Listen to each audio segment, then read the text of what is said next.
Merci Monsieur le maire. Donc d'abord, nous voulons nous associer à vos remerciements aux agents et aux bénévoles qui ont tenu les bureaux de vote et qui effectivement ont permis la bonne tenue de ces bureaux malgré des week-ends qui sont chargés pour tout le monde dans cette période de l'année. Et puis nous adressons aussi nos félicitations républicaines à Madame Tillet, à Messieurs Baumel, Alfandari, La Baronne et Fournier. La victoire nette de Monsieur Fournier, sans appel, ne doit cependant pas, ça a déjà été dit, mais je le redis aussi, nous faire oublier le score du Rassemblement national. Au premier tour, il a recueilli 12 millions de voix en France, 8 870 à Tours, ce qui représentait pas loin de 20%. Et il n'a jamais été aussi haut. Est-ce à dire qu'il y a 8 870 racistes à Tours, comme je l'ai entendu dire tout au long de cette campagne? Mais alors, il faut se demander pourquoi, d'une élection législative à une autre, en 2 ans, autant de gens seraient devenus racistes. Et si, comme je le crois, ces gens ne sont pas soudain devenus racistes et avaient voté Rassemblement national pour d'autres raisons, quelles sont-elles? Il y a des quartiers où le vote RN était déjà présent et n'a fait que continuer son ancrage de façon exponentielle. Et puis il y a d'autres quartiers où le vote RN était anecdotique et est devenu majoritaire. Que s'est-il passé? Je vais prendre l'exemple du bureau de vote 18-22 qui est celui qui est le plus marqué par cette spectaculaire transformation. J'ai essayé de comprendre ce qui avait pu se passer, ce qui avait changé, qui pourrait apporter un début de réponse. Je sais très bien que mon analyse ne vous plaira pas, mais je vous en fais part afin que vous puissiez me donner la vôtre, ce qui entamerait un dialogue dont nous ne pouvons nous passer aujourd'hui. Dans ce bureau, donc, d'hypercentre, sud du boulevard Béranger, pas de problématique de niveau de vie ni de pouvoir d'achat, pas de problématique d'immigration, pas de problématique de sécurité, pas de problématique de déclassement social. Le seul changement notable, c'est la création de la vélorue, rue d'Entraigues, et plus spécifiquement, la méthode avec laquelle elle a été appliquée, la brutalité. L'impression très nette de découvrir, un beau jour, cette lubie tombée du ciel, d'être des cobayes. Pire, dans les rues adjacentes, d'être traités comme des moins que rien, comme ils ne sont pas directement concernés. Pour eux, même pas une ébauche de réunion, de concertation, et ils sont face à un mur lorsqu'ils vous font part de leur vécu quotidien. Alors bien sûr, je peux me tromper, peut-être y a-t-il une autre raison que vous avez identifiée. Cependant, cette brutalité était déjà à l'œuvre lors de la fermeture du pont Wilson, des travaux de la rue Marceau ou lors du choix du tracé de la ligne 2 du tram. Et cette brutalité, on la retrouve encore dans ce conseil avec la vente du château du Plessis.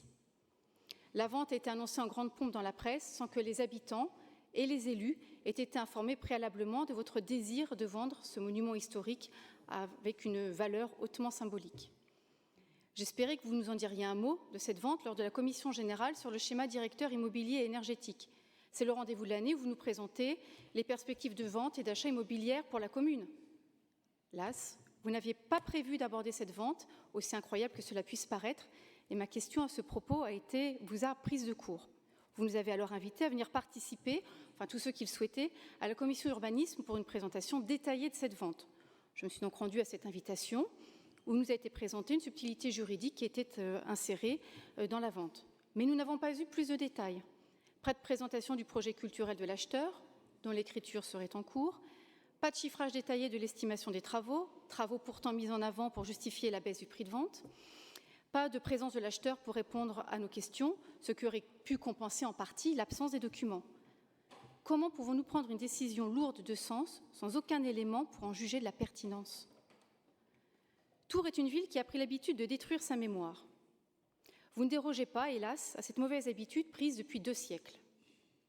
Où est-il possible d'appréhender sur le territoire de Tours qu'il y a eu l'un des plus grands centres intellectuels féminins d'Europe? Une industrie de la soie, une industrie de l'imprimerie, un lieu de pèlerinage aussi important que Saint-Jacques-de-Compostelle. Pour rappel, la délibération municipale du percement de la rue des Halles dit très clairement, c'est écrit, qu'il faut une rue à cet endroit afin qu'il n'y ait plus jamais d'église. Qui se souvient de Beaumont, du Maurier, de Saint-Étienne? Petit village, lieu-dit ou ville rattaché à Tours au fur et à mesure du temps.